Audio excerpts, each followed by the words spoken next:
Our guest speaker to start off this session is a serial entrepreneur. She's an engineer by trade. Her work has taken her all over the world.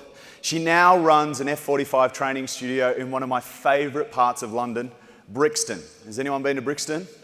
It's one of the most eclectic parts of London. If you haven't been, go along and drop by the studio. Please welcome to the stage, YEMI PENN.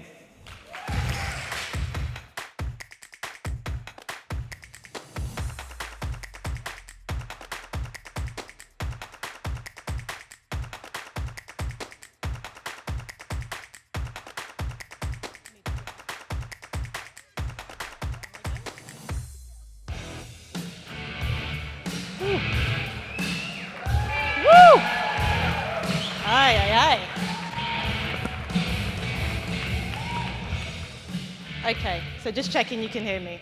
Okay, hi everyone.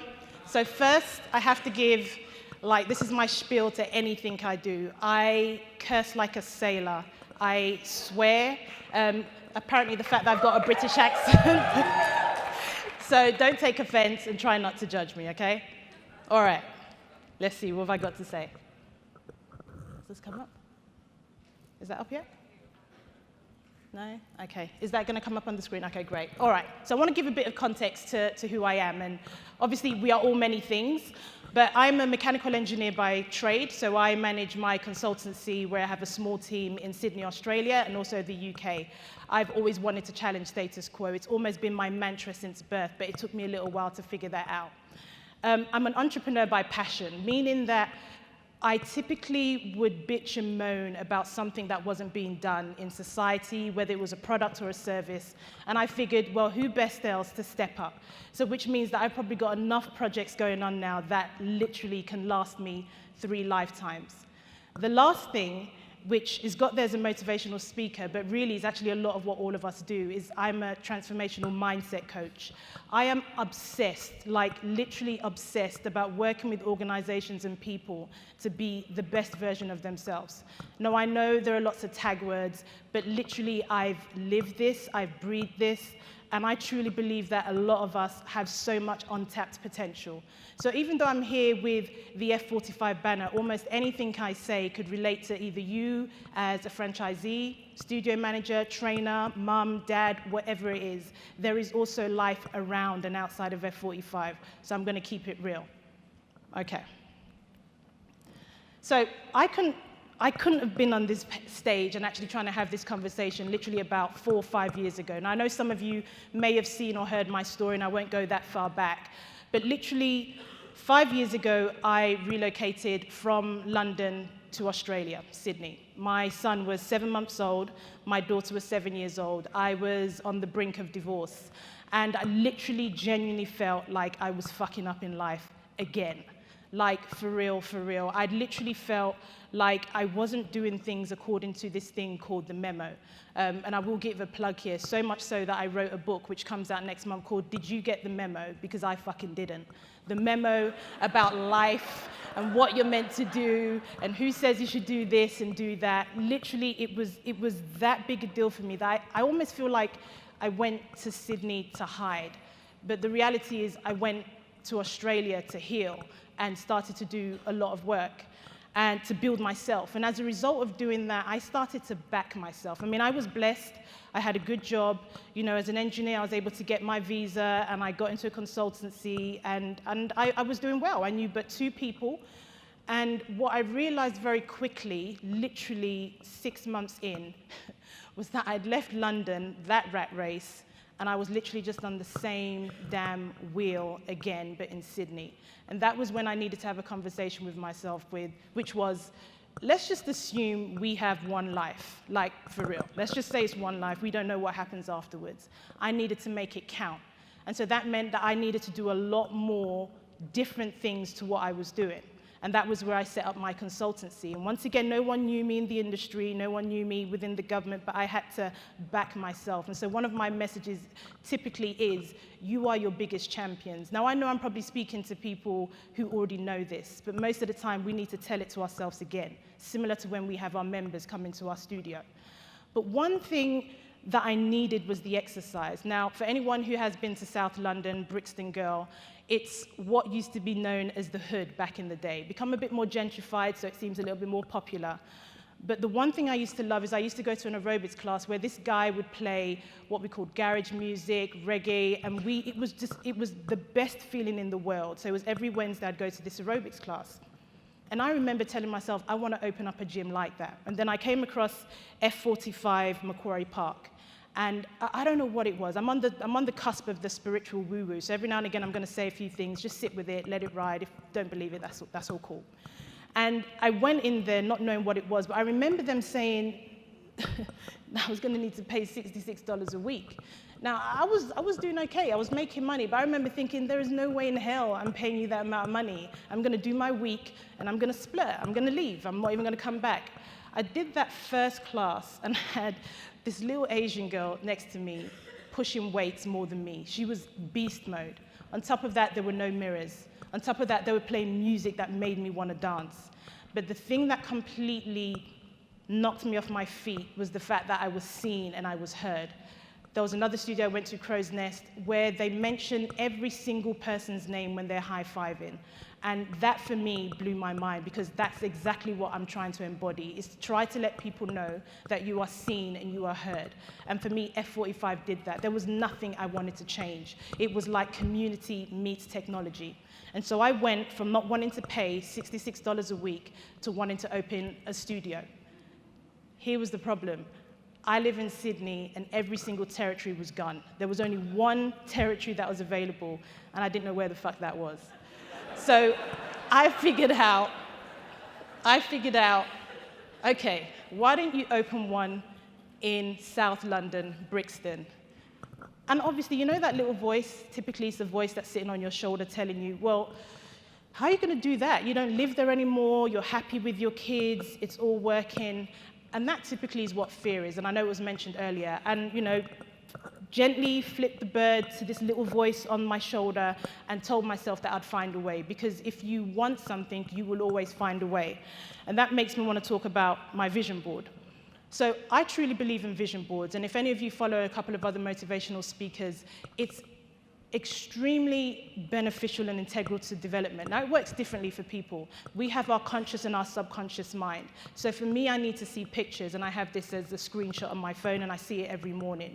When you get absolutely laser focused on what you want, whether that's to increase your membership, whether that's to get a new job, or whether that's to actually open another studio, and I'm also speaking to, you know, the trainers we have in here as well. It could be one of your dreams to open another studio, say, with your current manager. When you get really clear on what it is you want, but why you want, it makes a huge difference. And for me, at that point, I think it was 2015 or 16, I knew that I wanted to open up an F45. I didn't know exactly where or when, or where in London, but the one thing I knew was that I wanted it to be a place where everyone was seen and heard. And I remember closing my eyes and having this vision of the Rasta man in Brixton coming over to my studio on a Saturday with these steel drums and just playing some good music. And that was the vision I had. And that's really important for anything you want to achieve, is actually getting really specific to the detail. Now, I'm going to talk about some of the challenges I face, but just going on vision, I know I spoke to a few people here who are yet to open up, and you're probably going through the phase of trying to open a studio. Without a shadow of a doubt, trying to find a site, firstly remotely, was challenging, but even trying to find a site when you're on the ground is also just as challenging. But having a vision of what it could look like is where you need to spend most of your energy. It is always far too easy to figure out what's wrong, and I'll share those in the challenges that come up.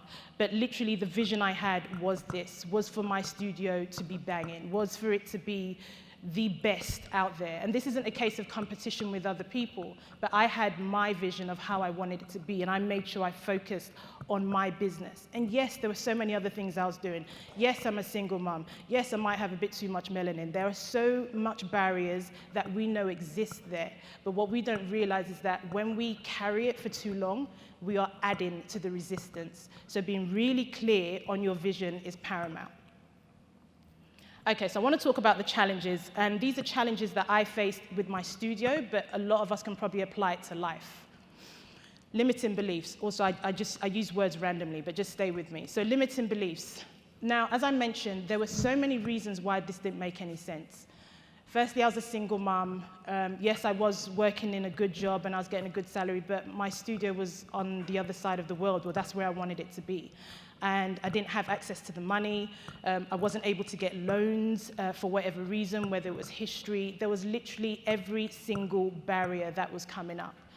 And like I said, if you are not your biggest champion, then why the fuck is anyone else going to invest in you? Like, that's how real it is. And I literally preach this to every single one of the people that work in my consultancy. So you have to change the language you use with yourself and actually have words of affirmation of what it is you can achieve. Yes, you might think it's woo-woo, but if you're in this room, I bet you somewhere along the line, you had the vision. My question and my challenge to you is, how much further can you take it? Okay, so in my particular instance, like I said, my sites, it was obviously I was trying to do it on the other side of the world. I think I lost 3 sites to 1 yoga studio, a 24/7 gym, and I started to have those limiting beliefs again, like, how am I going to make this happen? And I remember my mum saying, just let it go, it's not going to work, it's too difficult, you're going to lose too much money. And what I would say to overcome this is digging deep and getting really creative. I remember getting on the phone to this, where my site currently is, and speaking to the landlord, and he's a developer, he goes around, and I explained to him that, look, I'm telling you now that if I open this studio, it will be the pinnacle within Brixton, within the community that's becoming gentrified, but what it will do is bring people together. I sold him my vision. And when you are clear on your vision, it's actually what I call your superpower to be able to get you to the next stage. And that's how I overcame any challenges I had, by actually stepping up and sharing your vision. Because most of the time, somebody else is on that same dream as you. Naysayers. Like I said, there's always going to be someone who thinks different to you. The first thing I'd say is find your tribe. Yes, we've got the locker room. I can't express how important it is to find people you want to model, whether it's by mindset, what they've achieved. Literally find that group and hang around them, because that will be the difference in your psyche for wanting to achieve what you set out. Okay, so like I said, opening my studio remotely was the one thing I told myself, that if I achieved it, then I could do any damn thing. Like, for real, for real. I was on the other side of the world, working full-time, looking after the kids, then trying to open a studio in Brixton. All my family were in Brixton. They never went over to the site to try and have a look for me, so I paid for people. There will always be something challenging. And my superpower is my ability to meet people wherever they are, and genuinely mean that. So for me, like I said, I'm obsessed with letting people know that they are seen and they are heard, because part of my history was to always hide. And so for me, that's what I'm here to do. So tap into your superpower, whatever challenge you have, and you would know your superpower because it comes easily. You don't have to work too hard for it, and you should really hold on to it, because that literally is probably a big ingredient to your success. Finance, be resourceful. I literally was on the cusp of legal when it came to trying to get the money to do the studio. I know we don't talk about it often, but it is a challenge. They say failure is not a result of lack of resources, it's due to a lack of being resourceful. That is really, really important for you to think outside the box. But what I found out 2 weeks ago is that there is no box. Play wide, play big. People. Oh, thank you for that one. People. I wanted to put staff here because staffing issues are really huge, and I did not realize how big a challenge it was. And the same can go for our members. The one thing I would say is meet your people where they are. Like I said, that's my superpower. Everybody's got a story. Like, literally, every single one of you in this room could write a book. So if you could just step away from your story just for a second to hear the other person's, whether it's the trainer. Most of our trainers, they're solopreneurs. They're trying to do something big. And my turnover has been, in terms of staff, has been a lot higher than I wanted it to be. But what has helped me is make sure that the time I do spend with them is the best. So meet your people where they are, and things will not be as hard as you think they are. This is probably one of the things that freed me the most, and I will be done soon because I've been given a note. The minute I started to take 100% responsibility for my life, I had a formula up here, but it's not here at the moment, and it's E, which is an event, plus your response gives you the output. Now, I know it can be said in so many ways. You can have anything, like literally anything, happen to you in life, and I bet you there are people in here. There's statistics that could make you want to cry of things that happen. But any event that happens in your life, the only place you have power the most is how you respond. Now, once again, I know it's woo-woo. We can sit here, sometimes we might have issues or challenges with HQ, or something else has happened with the council. That shit's always gonna happen. But where you actually have the power is how you respond to it. And so I tell you to check with yourselves, check with your staff members, what can you do differently to get your result? It doesn't mean you stop trying to figure out what it is you want, just change your response. And I've done that time and time again, and I have no intentions of stopping anytime soon. So, to wrap up, these are my success principles. Gratitude. Being grateful for what you got is important, and that doesn't mean you stop being hungry. That doesn't mean you stop having desires and dreams. But literally every day, I pick about 5 things I'm truly grateful for. It changes my states. I have things that come to me. People have asked, how were you able to tell your story? Literally everything I've done over the past 3.5 years is because I was clear, I was grateful, and literally the things that needed to come to me came. A bit woo-woo, but I promise you it works. Next, tenacity. You got a 2 or a 3-year-old. They will ask you questions. Why? Mum, dad, to the point it seems annoying, but they are as tenacious as hell because they get it. Do exactly the same thing. If you know what you want, why you want it, keep going. Serve. Denzel Washington said this, to serve other people is the most selfish thing you can ever do, because you know damn well that when you help someone, you feel good. If that's the only way you can make that shift to literally be in an attitude of serving, then you are contributing. And for me to get an email from a member saying, thank you so much for opening F45 Brixton, I've gone off my antidepressants, that makes me feel like I've arrived, like I'm giving, and so always wanting to serve. And last but not least, the one I love the most because I was shit scared to come out on stage, is to be fearlessly authentic. No one else had sworn here, and I was thinking, shit, I can't swear. I can't go there and start changing this all up. But it is a part of me. It makes me feel a bit more relaxed, less nervous. Keep doing your thing, keep pushing, but be as authentic as you can. Okay, that's me. Thank you very much, guys. Thank you. Nice. How good. Yemi, your honesty was refreshing. And the swearing, I fucking love it.